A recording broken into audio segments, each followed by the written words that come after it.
Anatomía del amor, Ellen E. Fisher. 5. Radiografía del divorcio. La comezón del cuarto año. Fue una mujer respetable toda su vida, maridos a la puerta de la iglesia tuvo 5. Geoffrey Chaucer, la esposa de Bass. Ay, ojos míos, sed fuertes. Adoráis a una persona y ella os abandonará. Safe, una beduina de mediana edad del desierto occidental egipcio, reprimió las lágrimas mientras recitaba este triste poema a la antropóloga Lila Abu Lughod.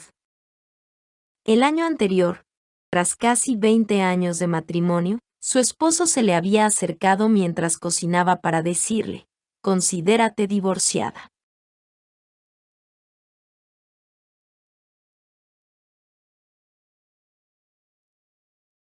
En ese momento Safie había actuado con displicencia.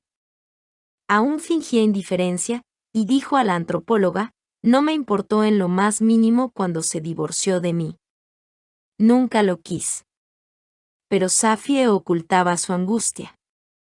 Solo en un breve poema reveló cuán vulnerable era y todo su anhelo o apego.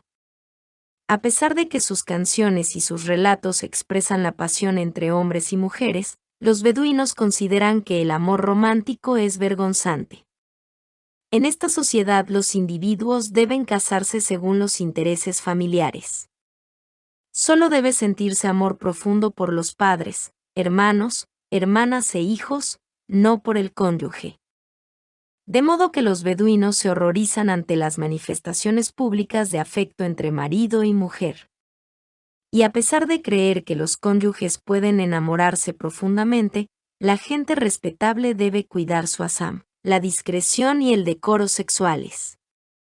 La pasión desembosada solo se expresa en unos cortos versos. Actualmente estos nómadas han formado asentamientos donde crían ovejas, cultivan higos y olivos, hacen contrabando u otras actividades comerciales, pero llevan dentro un antiguo amor por el amor. Antes de que llegara el ferrocarril, antes de que aparecieran los camiones Toyota, sus antepasados atravesaban el desierto del norte de África transportando dátiles y otros productos por medio de caravanas que iban de un oasis a otro a través de las arenas del Valle del Nilo. Traían con ellos sus costumbres tribales árabes, amor por la independencia, honor, coraje, caballerosidad y hospitalidad, propensión a las venganzas, y sobre todo, afición a las mujeres, al vino y a las canciones. El breve poema de Safie, como toda la poesía beduina moderna sobre las penas de amor o la exaltación del idilio, es una reminiscencia de los grandes maestros de la canción, desaparecidos mucho tiempo atrás. Me divorcio de ti, me divorcio de ti, me divorcio de ti. Estas palabras, también, vienen de la época preislámica. En aquellos días las mujeres eran honradas y respetadas. También significaban un bien muy apreciado. Las muchachas eran pupilas de la familia. Después de la boda, las mujeres se convertían en propiedad del esposo y podían ser despedidas si no lo satisfacían. De acuerdo con la descripción que hace Al-Ghazali, el extraordinario intelectual y escritor del siglo XI, el divorcio en la antigua sociedad árabe se obtenía con facilidad. Bastaba con declararse divorciado 3 veces. En el siglo VI de la era cristiana, el profeta Mahoma basó sus argumentos en esta costumbre tribal. A diferencia de los padres del cristianismo que veneraban el celibato, Mahoma pensaba que el coito era una de las mayores alegrías de la vida y que el matrimonio ayudaba a hombres y mujeres a ponerse a salvo del mundo sin religión de la promiscuidad. Por lo tanto, insistía en que sus seguidores se casaran. Según sus palabras, yo ayuno y como, hago vigilia y duermo, y estoy casado. Y si alguien no está dispuesto a seguir mi sunna, tradición, no me pertenece. No habría celibato en el Islam. La doctrina de Mahoma produjo una influencia que perdura todavía y que los científicos definen como una cultura islámica sexual positiva, una sociedad que venera el amor, El sexo y el matrimonio entre un hombre y una mujer. La sociedad occidental, en cambio, es definida algunas veces como sexualmente negativa porque históricamente nuestros preceptos religiosos alabaron el celibato y el monasticismo. El sello de Mahoma aparece también en otras tradiciones. Si bien consideró a las mujeres como seres subordinados a los hombres, una creencia heredada de los pueblos preislámicos, Mahoma introdujo una serie de códigos sociales, morales y legales para proteger a las mujeres, así como una lista explícita de derechos y deberes de cada cónyuge. Entre ellos figuraba que ningún hombre podía tener más de 4 esposas y debía distribuir sus atenciones entre todas en noches consecutivas. Por encima de todo, el esposo debía proveer a las necesidades de todas sin favoritismos. La esposa también tenía obligaciones, en especial las de parir hijos, criarlos, cocinar y obedecer al marido. En el Islam, el matrimonio se basaba en un contrato legal.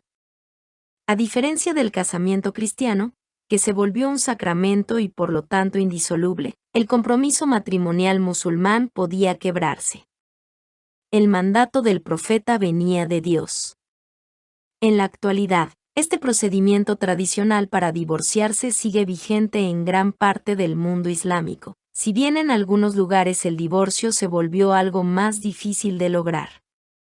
La forma más aceptada de divorcio sigue siendo talaq sunna, de acuerdo con los dictados del profeta. Esta forma de talaq o divorcio puede llevarse a cabo de 2 maneras ligeramente diferentes, ambas aceptadas. Una de ellas, talaq asan, consiste en una simple declaración: me divorcio de ti, me divorcio de ti, me divorcio de ti, que debe hacerse en un momento en que la esposa no esté menstruando y después de 3 meses de abstinencia sexual. El divorcio se revoca si el esposo retira sus palabras o si la pareja vuelve a tener relaciones sexuales, durante los 3 meses de espera. La ley islámica establece una cantidad de estipulaciones más en relación con el divorcio, cuando es apropiado que la esposa deje al esposo y como cualquiera de los dos puede negociar la separación con sensatez, ya que Mahoma apreciaba la armonía entre hombres y mujeres, estuvieran o no juntos, como prescribe el Corán. Entonces, llegado el momento, acéptalo otra vez con amabilidad o sepárate con amabilidad. Aún así, Safie sufrió cuando su esposo la dejó. Separarse. Todos tenemos problemas. Pero posiblemente una de las situaciones más difíciles de vivir es la de abandonar a un cónyuge. ¿Existe alguna forma de hacerlo bien? Lo dudo. Pero las personas han ideado muchos métodos para dar por terminado un matrimonio. En algunas sociedades existen tribunales o consejos especiales para negociar los divorcios. A veces el jefe de la aldea escucha los casos de divorcio. Con mayor frecuencia se considera el divorcio como un asunto privado que deben arreglar los interesados y sus familias. Esto puede ser tan sencillo como trasladar una hamaca de una chimenea a otra, o puede perturbar a toda una comunidad, como ocurrió recientemente en la India. En 1988 el New York Times informó sobre el divorcio de una joven hindú, Ganga, que abandonó al hombre con el que llevaba casada 5 años después de que éste la golpeó duramente. Al día siguiente más de 500 personas se reunieron en un campo cerca de la aldea para escuchar lo que la pareja y su parentela contestarían a ciertas preguntas formuladas por los ancianos de la casta. Pero cuando Ganga acusó a su suegro y al hermano de su suegro de haber intentado abusar de ella sexualmente, estalló la polémica. Los insultos derivaron rápidamente en una pelea con garrotes y en pocos minutos varios hombres golpeados y, cubiertos de sangre, yacían en el campo. La batahola solo se detuvo cuando corrió la voz de que la policía estaba por llegar. Las deliberaciones del divorcio sin duda continuaron con amargas palabras detrás de los muros de adobe. Sea con furia o desapasionadamente, con todas las de la ley o con un mínimo de escándalo, El divorcio es indudablemente parte de la condición humana.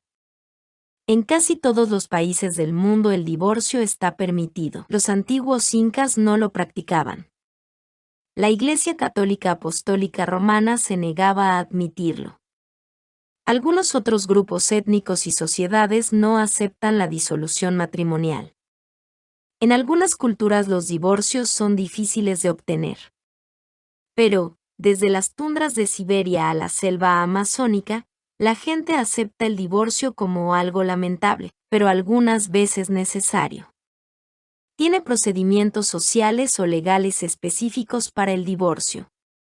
Y, efectivamente, se divorcia.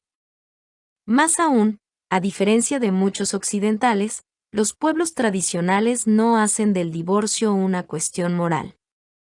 Los mongoles de Siberia expresan sintéticamente lo que en realidad es la opinión de todo el mundo. Si dos personas no pueden vivir juntas armoniosamente, mejor será que se separen. ¿Por qué se divorcian las personas? Las discusiones amargas, los comentarios hirientes, la falta de sentido del humor, ver demasiada televisión, la incapacidad de escuchar, el alcoholismo, el rechazo sexual. Los motivos que hombres o mujeres dan para querer interrumpir el vínculo matrimonial son tan variados como los que tuvieron para casarse.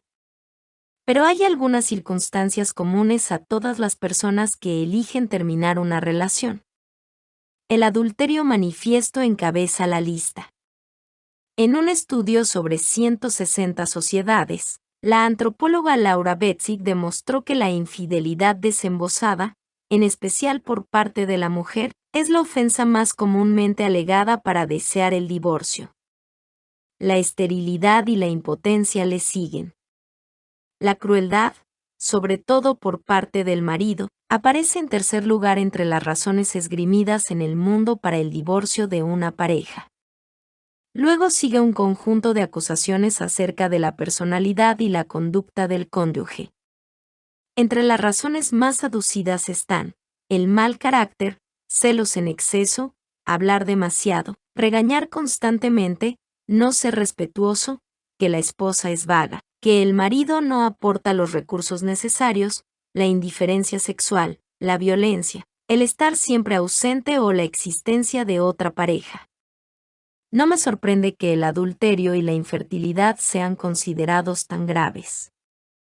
Darwin sostenía la teoría de que las personas se casan sobre todo para reproducirse. Es indudable que mucha gente llega al matrimonio para obtener un cónyuge económicamente valioso o para acumular hijos que los mantengan cuando envejezcan. Otros lo hacen para cimentar vínculos políticos con parientes, amigos o enemigos. Pero como demuestra Betzig, Darwin tenía razón. Dado que las principales razones esgrimidas para el divorcio están íntimamente relacionadas con la sexualidad y la reproducción, se deduce que las personas se casan para reproducirse.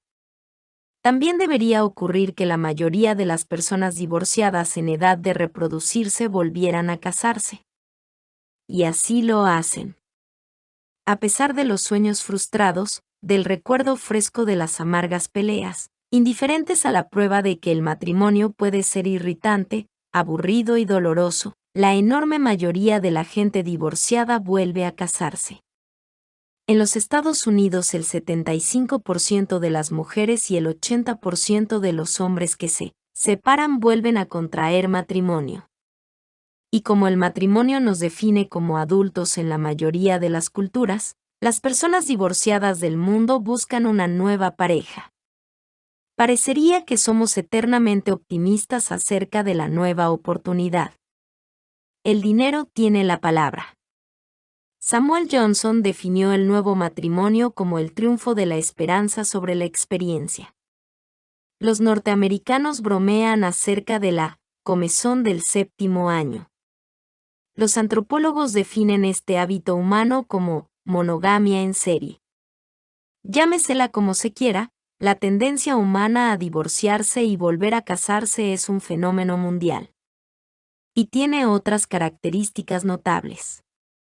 En primer lugar, el divorcio es frecuente en las sociedades donde tanto las mujeres como los hombres son dueños de tierras, animales, dinero en efectivo, información u otros bienes valiosos o recursos, y donde ambos tienen el derecho de distribuir o intercambiar sus patrimonios fuera del círculo de la familia inmediata. Si una persona es la dueña de un banco en la ciudad de Nueva York, o tiene la concesión sobre la explotación del único pozo de agua en el desierto de Kalahari, en el África Meridional, o si transporta cereales a Nigeria y vuelve a casa con dinero que puede ahorrar, invertir, prestar o regalar, esa persona es rica. Cuando hombres y mujeres no dependen uno del otro para la supervivencia, una pareja con problemas puede divorciarse, y de hecho a menudo lo hace. Un ejemplo que ilustra el poder de la autonomía económica lo dan los bosquimanos, con del desierto de Kalahari. Es frecuente entre ellos que hombres y mujeres se casen más de una vez. Y no creo que sea una coincidencia que las mujeres, sean también económica y socialmente poderosas. A pesar de que los están adoptando rápidamente los valores y la tecnología moderna del mundo occidental, su alta tasa de divorcios no es un hecho nuevo. Cuando en la década de los 60 los antropólogos registraron sus formas de vida, durante la temporada de las lluvias esa gente vivía en pequeños grupos de 10 a 30 individuos. Luego, cuando el clima cambiaba y el sol abrasador de octubre secaba la superficie, se agrupaban en comunidades mayores en torno a los pozos de agua permanentes. Pero aun cuando los se desparramaban por la espesura, hombres y mujeres se visitaban con regularidad en las diferentes comunidades. Esto mantenía una fluida red de comunicación entre varios cientos de parientes. Las mujeres, se trasladaban hasta el lugar de trabajo, aunque no todas las mañanas. Pero cada 2 o 3 días, cuando las provisiones disminuían, las esposas debían ir a buscar comida. Llevaban al bebé de pecho amarrado a la espalda dentro de una pañoleta y dejaban a los niños mayores a cargo de amigos o familiares para agregarse a un grupo de mujeres y marchar a través del chaparral. Cada expedición de cosecha era diferente de las anteriores. Algunas veces la mujer regresaba con frutas de baobab, con cebollas silvestres, melones de tzama y dulces nueces de mongongo. Otro día traía ciruelas agrias, bayas de tzin, verduras de hoja y raíces acuáticas. También eran alimento la miel, las orugas, las tortugas y los huevos de pájaro. Y lo que la mujer siempre encontraba era información valiosa. Por la huella de los animales que descubría en su recorrido podía saber qué bestias habían pasado, cuándo, cuántas integraban el grupo y a dónde se dirigían. Los hombres, salían de casa 2 o 3 veces por semana en busca de ciervos, guacos, liebres de primavera, puercoespines, un antílope o incluso una jirafa. Algunas veces el marido volvía a casa con carne apenas suficiente para alimentar a su mujer y sus hijos. Otras, un grupo de hombres abatía a una bestia lo bastante grande para compartirla con los compañeros de casa, parentela y amigos. La carne era un refinamiento, y a los buenos cazadores se los honraba. Pero los hombres traían carne a casa solo cada 4 días. En consecuencia, las mujeres aportaban de un 60% a un 80% de la cena de todos los días. Las mujeres también compartían los derechos sobre los puntos del desierto que tenían agua, una situación no demasiado diferente de ser dueña del banco local. Durante los años aptos para la fecundación las mujeres tenían gran prestigio como reproductoras. Las mujeres mayores a menudo se convertían en chamanes y también en líderes de los asuntos de la comunidad. De modo que las mujeres, eran poderosas. Y cuando un hombre y su esposa se encontraban en una situación desesperada como pareja, uno u otro generalmente empaquetaba sus escasas pertenencias y se iba a otro campamento. ¿Por qué? Porque se lo podían permitir. Los cónyuges, en general discutían durante meses antes de tomar la decisión de separarse. Palabras duras y lágrimas amargas corrían por las arenas del desierto. Los vecinos terminaban siempre involucrados, pero con el tiempo la mayoría de las relaciones desgastadas se interrumpían. De los 331 matrimonios declarados por las mujeres a la antropóloga Nancy Howell en la década de los 70, 134 terminaron en divorcio. Luego tanto hombres como mujeres contrajeron nuevos enlaces. Algunas mujeres tuvieron hasta 5 esposos consecutivos. Esta correlación entre independencia económica y divorcio se verifica en numerosas culturas. Por ejemplo, entre los Yoruba del África Occidental son las mujeres quienes controlaban el complejo sistema económico. Manejaban el cultivo, luego transportaban la cosecha hasta el mercado semanal, un mercado que controlaban por entero mujeres.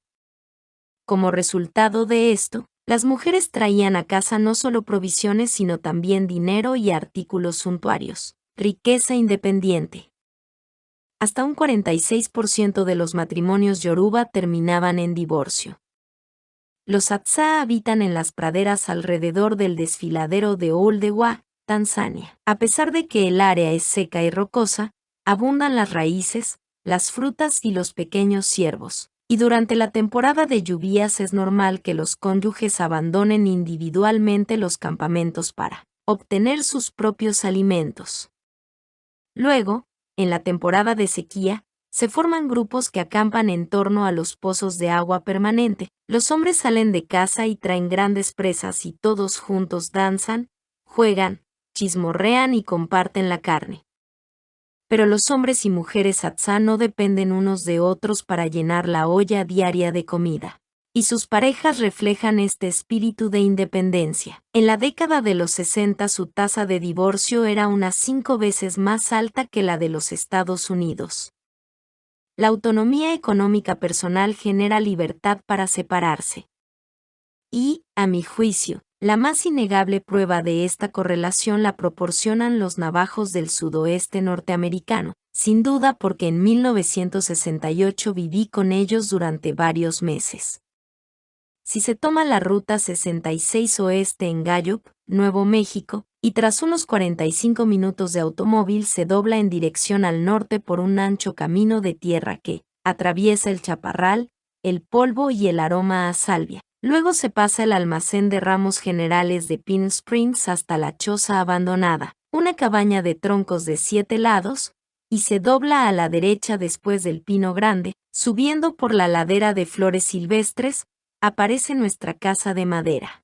Tiene una estufa panzona para dar calor, una hornalla para cocinar pan frito, café y sopa de cordero, 2 grandes camas de bronce, una mesa de cocina y 3 lámparas de queroseno que usamos de noche para sentarnos a conversar. Disfruto de mi casa, con su puerta de entrada que mira al este, los 2 grandes depósitos de preciosa agua potable anidando en el bosquecillo de pinos, y el cañón anaranjado atravesando como una cinta frente al enorme jardín.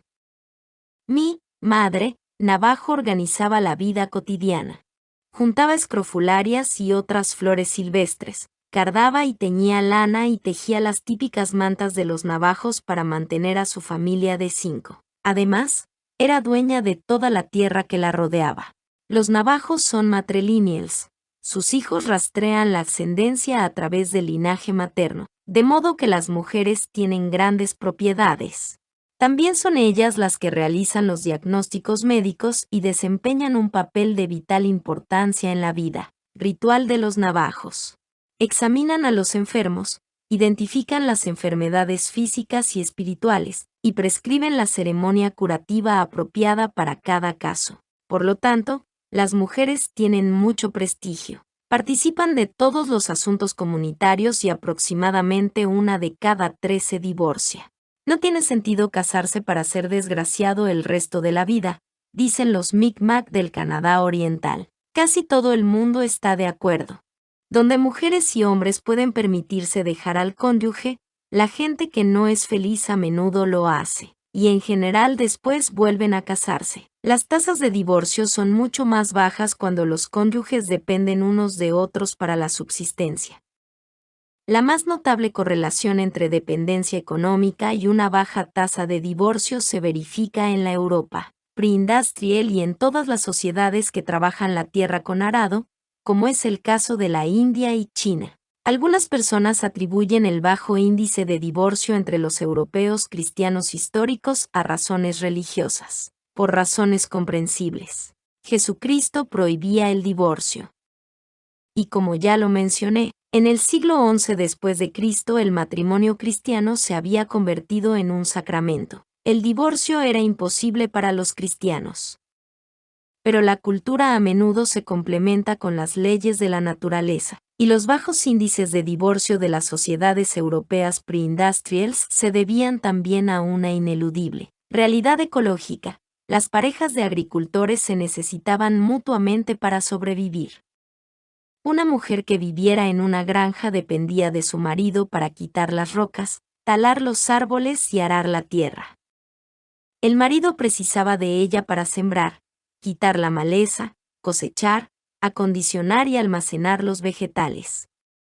Hombro a hombro trabajaban la tierra. Y, además, si uno de los dos elegía dejar al otro, tenía que hacerlo sin llevarse nada. Ninguno de los cónyuges podía coger la mitad del trigo y volverlo a plantar en otro lado. Los agricultores estaban atados a la tierra, uno al otro, y a una compleja parentela que conformaba una red inalterable. En estas circunstancias ecológicas, el divorcio no era una alternativa práctica. No es extraño que el divorcio fuera algo fuera de lo común en la Europa pre-industrial, a todo lo ancho del granero formado por la región caucásica y entre los varios pueblos agricultores que habitaban las tierras que llegan hasta el borde del Pacífico. La revolución industrial modificó la relación económica entre hombres y mujeres, y contribuyó a estimular el surgimiento de modelos más modernos de divorcio. Véase el capítulo 16. Los Estados Unidos son un buen ejemplo. Cuando aparecieron las fábricas detrás de los graneros de la América agrícola, mujeres y hombres comenzaron a abandonar las granjas para buscar trabajo. ¿Qué traían a casa sino dinero, patrimonio trasladable, divisible? Durante buena parte del siglo XIX la mayoría de las mujeres seguían a cargo del gobierno de la casa. Pero en las primeras décadas del siglo XX las mujeres norteamericanas de clase media comenzaron a incorporarse al mercado laboral en cantidades cada vez mayores, lo cual les dio autonomía económica. No es casualidad que el índice de divorcio en los Estados Unidos, que empezó a aumentar con el advenimiento de la revolución industrial, haya seguido creciendo lenta pero constantemente. Porque el marido dejará a la esposa que trae a casa un sueldo con mayor facilidad que a la mujer que le desmaleza el jardín. Y la mujer que cobra un sueldo será probablemente menos tolerante con los problemas matrimoniales que una que depende de él para tener que comer cada día. Numerosos observadores identifican el trabajo femenino fuera de casa, y el consiguiente control de su propio dinero, como el factor principal en este aumento de las tasas de divorcio. Ya se observó antes en la historia de Occidente un incremento correlativo de la tasa de divorcio y de la autonomía económica femenina. Cuando en los siglos anteriores al nacimiento de Cristo los romanos ganaron varias guerras en el extranjero, los monopolios del comercio generaron una riqueza sin precedentes en el imperio. Surgió una clase alta urbana. Los acaudalados patricios se mostraron entonces menos dispuestos a traspasar grandes dotes a manos de sus yernos. De modo que, en el siglo I a.C., mediante una serie de nuevas reglamentaciones del matrimonio, las mujeres de clase alta pasaron a controlar una mayor porción de sus fortunas y de su futuro. Y en la medida en que esto daba pie a la aparición de una nueva clase, la de las mujeres financieramente independientes, en la antigua Roma el divorcio se volvió epidémico. Lazos que atan. All you need is love, todo lo que necesitas es amor, cantaban los Beatles. Y no es así. Existen muchos otros factores culturales además de la autonomía económica que contribuyen a la estabilidad o a la inestabilidad del matrimonio. Tradicionalmente, los índices de divorcio eran más altos en los Estados Unidos en el caso de los cónyuges provenientes de medios socioeconómicos, étnicos y religiosos diferentes. Esto, sin embargo, tal vez esté cambiando. En un estudio sobre una población de 459 mujeres de Detroit, el sociólogo Martin White descubrió que estos factores tenían escasa incidencia en el destino de una relación. En cambio, las características de personalidad semejantes, los hábitos compartidos, los intereses paralelos, los valores en común, las actividades recreativas compartidas y los mismos amigos eran la base de los mejores pronósticos de estabilidad matrimonial. Resulta interesante el hecho de que White también llegara a la siguiente conclusión. Es un buen pronóstico casarse en la madurez, si se está muy enamorado, si se es de color blanco y se proviene de un hogar donde hubo comunicación y amor. Las personas que no presentan estas características corren más riesgos. Los psicólogos informan que las personas inflexibles forman parejas inestables. Los terapeutas afirman que las parejas unidas por lazos más fuertes que los factores que tienden a separarlos suelen mantenerse unidas. La forma en que los cónyuges se adaptan uno a otro, negocian entre sí, se pelean, se escuchan y se persuaden, también tiene importancia en los resultados. Cuando las transacciones son escasas, las parejas son más propensas a disolverse. Los demógrafos demuestran que, cuando abundan los hombres o escasean las mujeres, las esposas se convierten en un bien preciado y las parejas se separan menos. Las parejas norteamericanas con un hijo varón tienen, estadísticamente, una mayor posibilidad de permanecer juntas. Esto es también aplicable a las esposas con hijos en edad preescolar. Por otra parte, las parejas que se casan muy jóvenes suelen divorciarse. Los antropólogos agregan una perspectiva transcultural a nuestro análisis del divorcio. El divorcio es común en las culturas matrilineales como la de los navajos, probablemente porque la esposa dispone de recursos. Los hijos son miembros de su propio clan y el marido tiene más responsabilidades respecto a los hijos de su hermana que a los propios.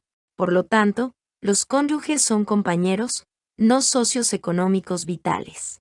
Cuando el marido está obligado a pagar por la novia, a la familia de su pretendiente a cambio del privilegio de desposarla, el índice de divorcio suele ser inferior porque, en caso de divorcio, hay que devolver dichos bienes.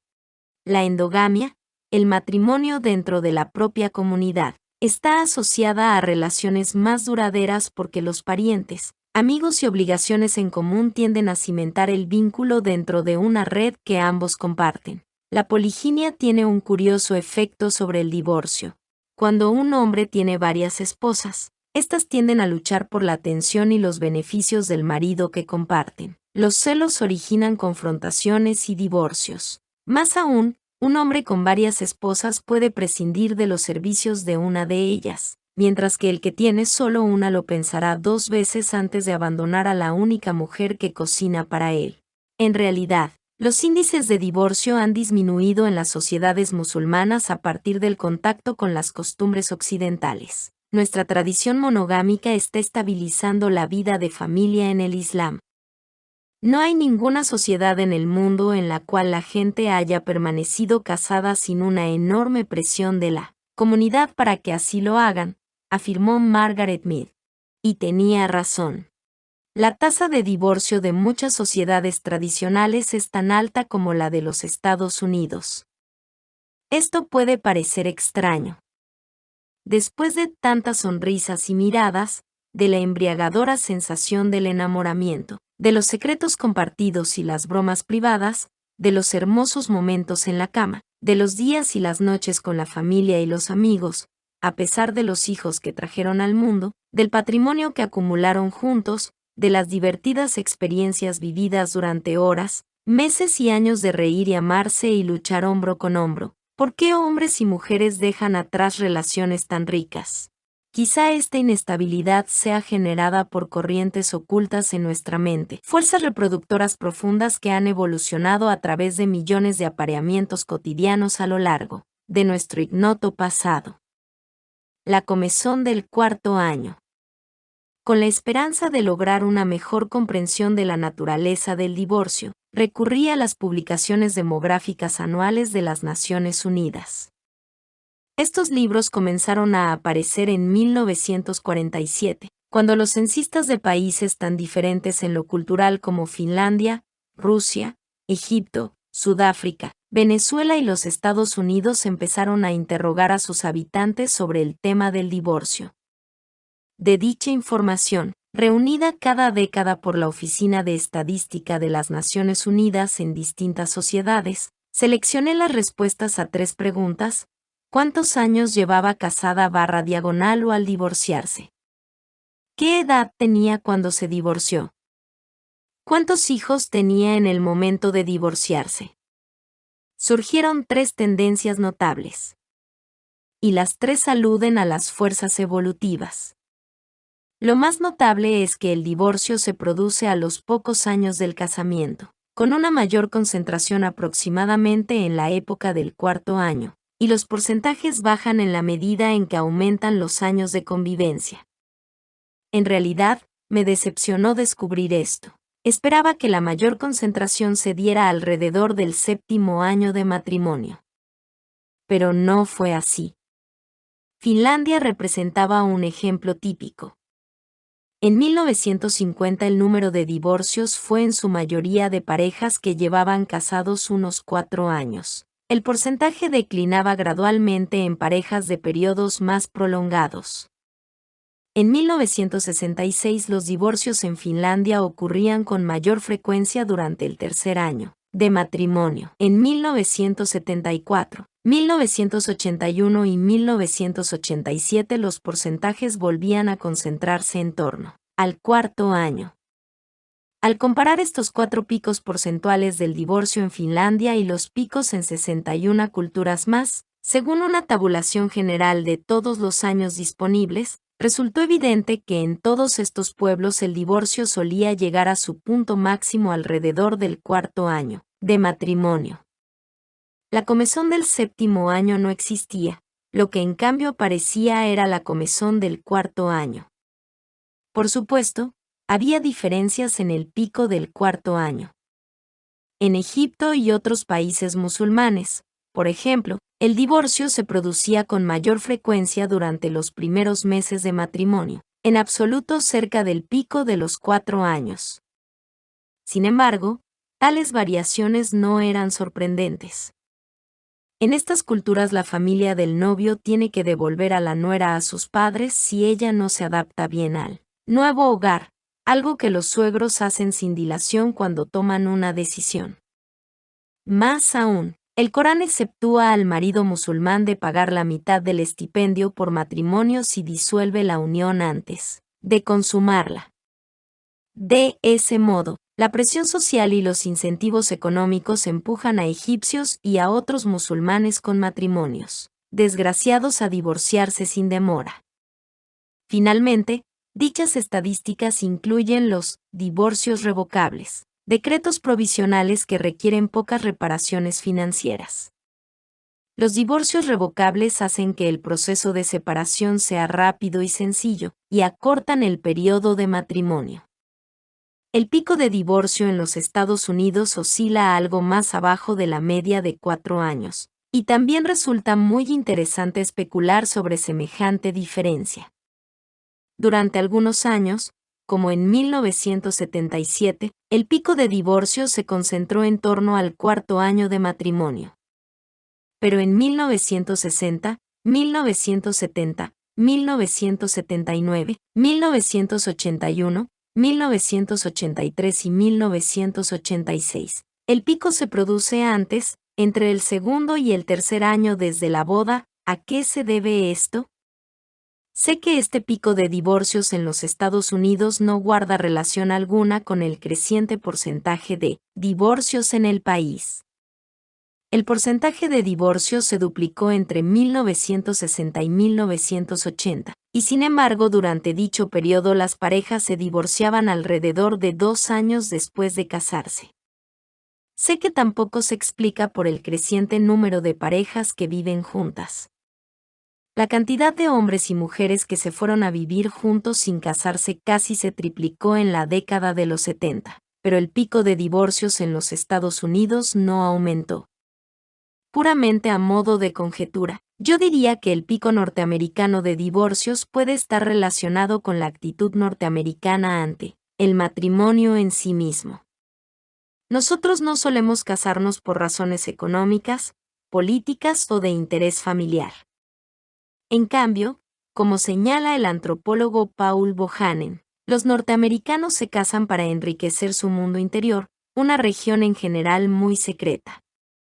El comentario me parece fascinante y correcto. Nos casamos por amor y para subrayar, equilibrar o enmascarar partes de nuestro mundo interior. Esa es la razón de que a veces un discreto funcionario se case con una exuberante rubia o de que una científica se case con un poeta. Tal vez no sea casualidad que el pico de divorcios en los Estados Unidos se corresponda tan perfectamente con la duración promedio del enamoramiento, de 2 a 3 años. Si los cónyuges no están satisfechos con la pareja, se separan poco después de que el clímax del enamoramiento quede atrás. De modo que hay algunas excepciones a la comezón del 4.º año. Estos datos presentan algunos problemas. En algunas sociedades el hombre y la mujer se hacen la corte durante meses, en otras se casan de inmediato. El tiempo empleado en los preparativos de la boda, los meses o años que una persona soportará un matrimonio desdichado, lo simple o complicado que resulte obtener un divorcio y el tiempo que transcurrirá hasta que el trámite de divorcio se complete también varían de una cultura a otra. En realidad, entonces, las relaciones humanas comienzan antes de quedar legalmente registradas y fracasan antes de ser legalmente finiquitadas. No hay manera de medir todas las variables que afectan a estos datos reunidos por las Naciones Unidas. Pero he aquí un asunto que es central en este libro. Dada la enorme cantidad de factores culturales y diferencias individuales puestos en juego por un matrimonio o un divorcio, cabría esperar que no aparecieran coincidencias ni remotamente significativas. Es sorprendente que un patrón cualquiera se manifieste. Sin embargo, a pesar de la gran variedad de tradiciones matrimoniales, del sinfín de opiniones que definen el divorcio en el mundo, y de la diversidad de procedimientos para separarse, hombres y mujeres se abandonan mutuamente más o menos de la misma manera. Algunas personas son banqueros, otros se ganan la vida haciendo jardinería, criando ganado, pescando o con un comercio. Algunos son universitarios, otros son analfabetos. Entre los cientos de millones de hombres y mujeres pertenecientes a 62 culturas, los individuos hablan diferentes idiomas, tienen diferentes oficios, usan ropas diferentes, llevan en sus bolsillos monedas diferentes, entonan diferentes plegarias, temen a diferentes demonios, y acarician diferentes esperanzas y diferentes sueños.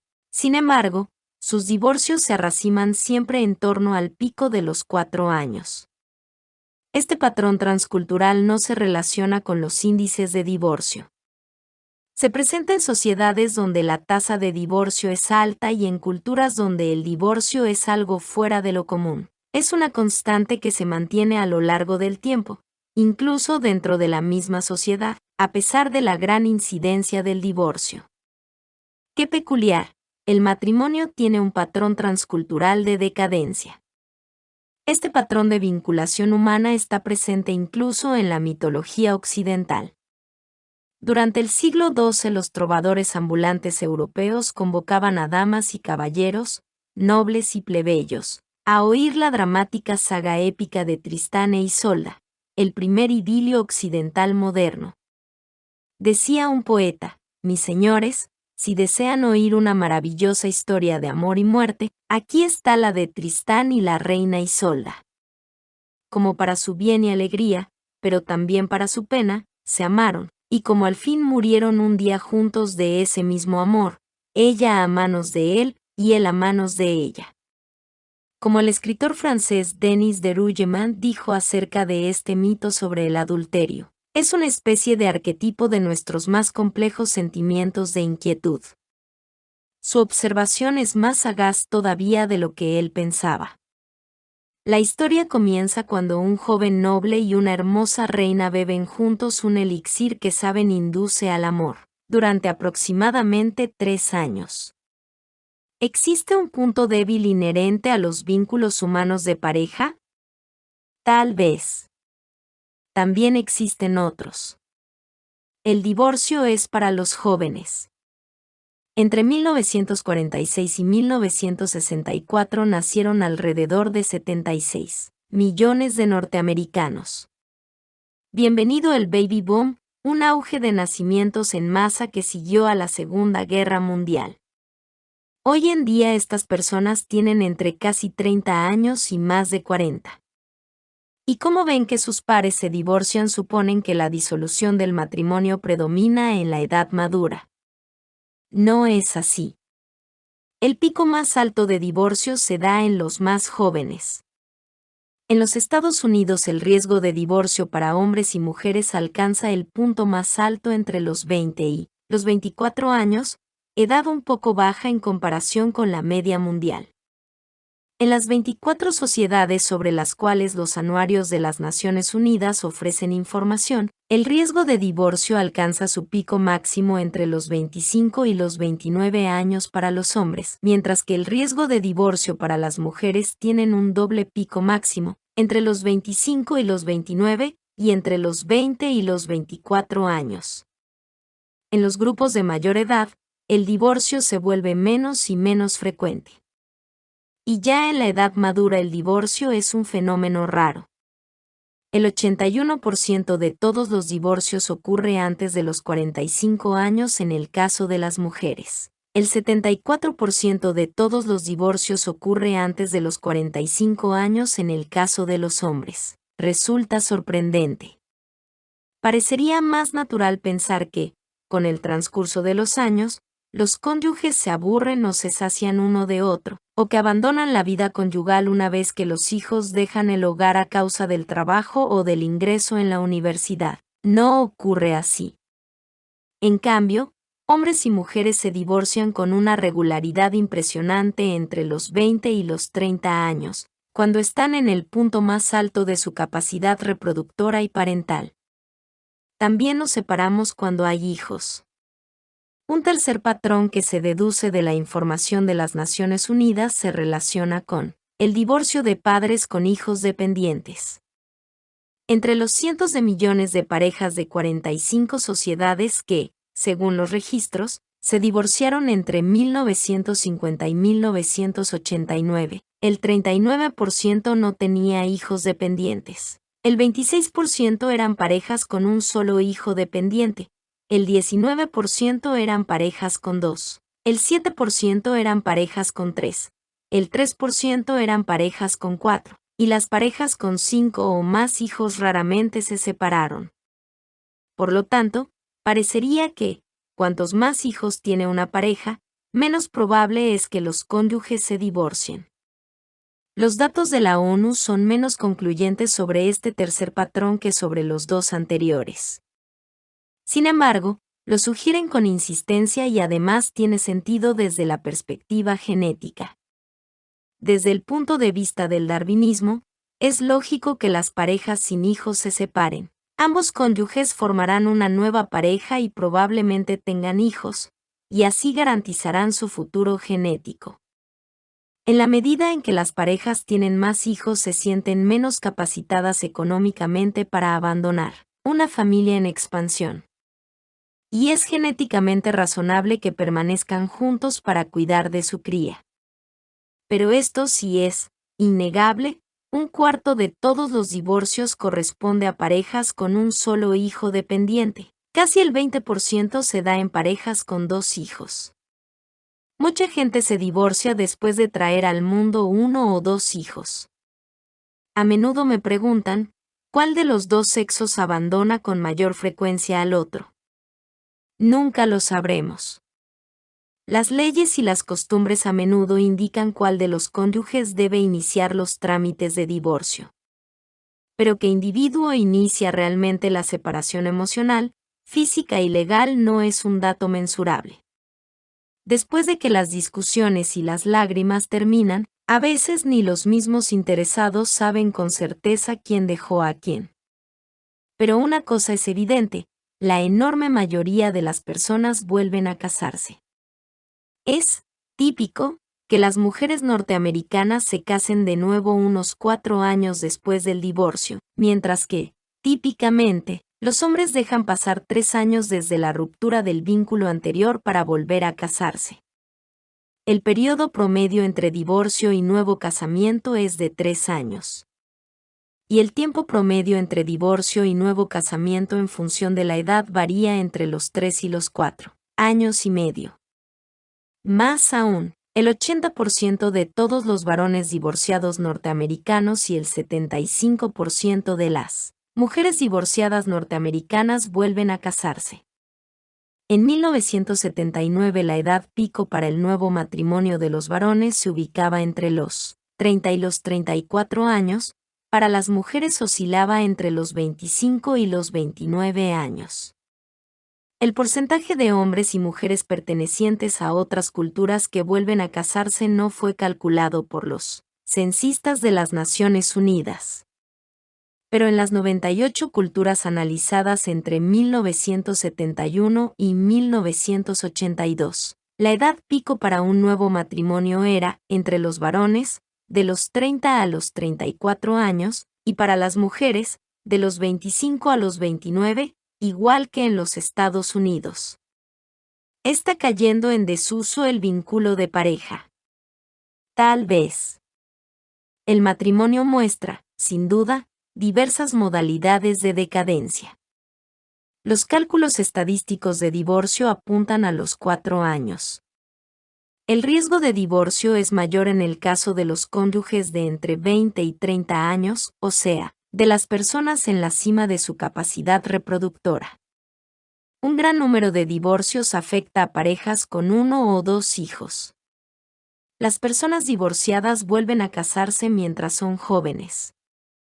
Y cuanto más tiempo permanece casada una pareja, es decir, a medida que envejecen los cónyuges, y probablemente cuantos más hijos tengan, menos probable es que los cónyuges se separen.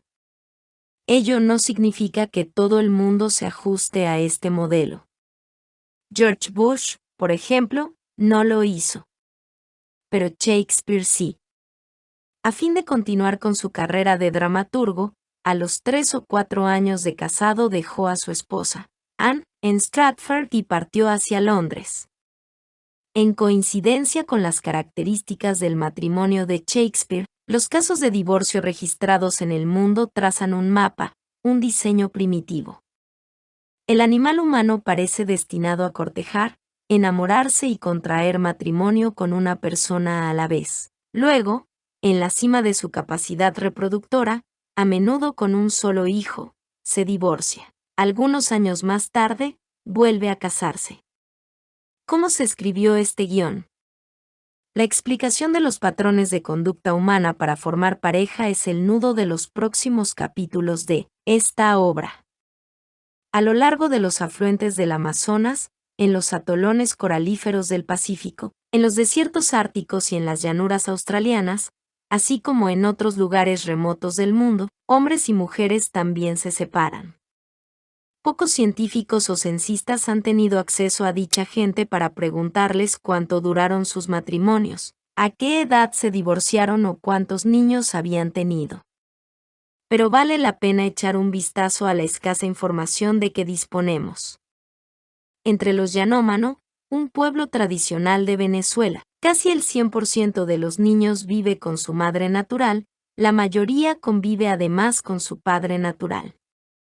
Pero la convivencia de los padres biológicos declina rápidamente cuando los niños alcanzan los 5 años de edad, no solo porque uno de los padres muere, sino porque los padres se divorcian. En la comunidad de los Noni de Fort Jackson, África Meridional, el pico más alto de divorcio también se manifiesta entre el 4º y el 5º año de matrimonio. Estos datos confirman la comezón del 4º año. También la información disponible sobre el divorcio entre los jóvenes coincide con los datos de las Naciones Unidas. En las islas Trak de Micronesia, y entre varios pueblos dedicados a la horticultura y la caza en Nueva Guinea, África, la costa del Pacífico y el Amazonas, Los matrimonios son muy frágiles entre las personas que rondan los 20 años. La gente de todo el mundo afirma que el nacimiento de un hijo fortalece el vínculo de sus padres. Por ejemplo, en el Japón rural es frecuente que las autoridades a cargo de llevar los registros ni siquiera anoten los casamientos hasta que la pareja tiene un hijo. Los isleños Andaman de la India no consideran que un matrimonio esté realmente consumado hasta que los esposos se convierten en padres. Y los Tip de Nigeria hablan de matrimonio de prueba hasta que un hijo cimenta el lazo de la pareja. Pero no deberíamos dar por sentado que el nacimiento de un niño necesariamente genera una relación para toda la vida. Sospecho que los Abeicoma del Brasil oriental son un buen ejemplo de las tendencias en las sociedades tradicionales. Para ellos, una pareja con varios hijos permanecerá unida hasta la muerte, pero las separaciones antes de que nazcan varios hijos son incontables. Este es exactamente el patrón que se deduce de los datos de las Naciones Unidas. Hay excepciones, naturalmente. Las estadísticas demuestran que el divorcio entre los musulmanes Kanuri, de Nigeria, alcanza el pico máximo antes del primer aniversario.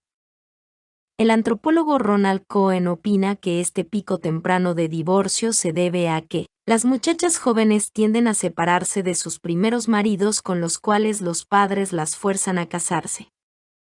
Resulta interesante comprobar que los bosquimanos también se divorcian poco después de casarse, y que también ellos negocian el primer matrimonio. Hasta esto coincide con los ejemplos de las Naciones Unidas, a pesar de ser una excepción y no la regla.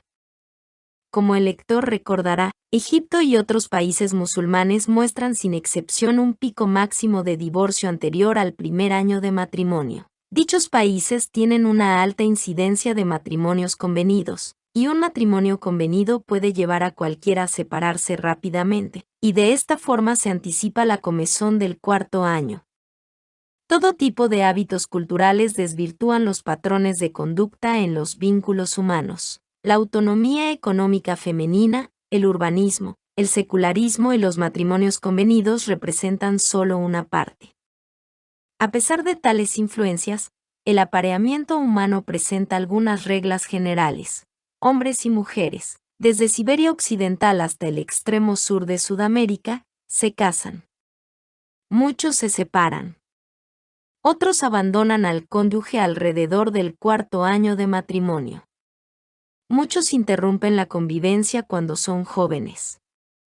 Muchos se divorcian mientras tienen un solo hijo. Y muchos vuelven a casarse.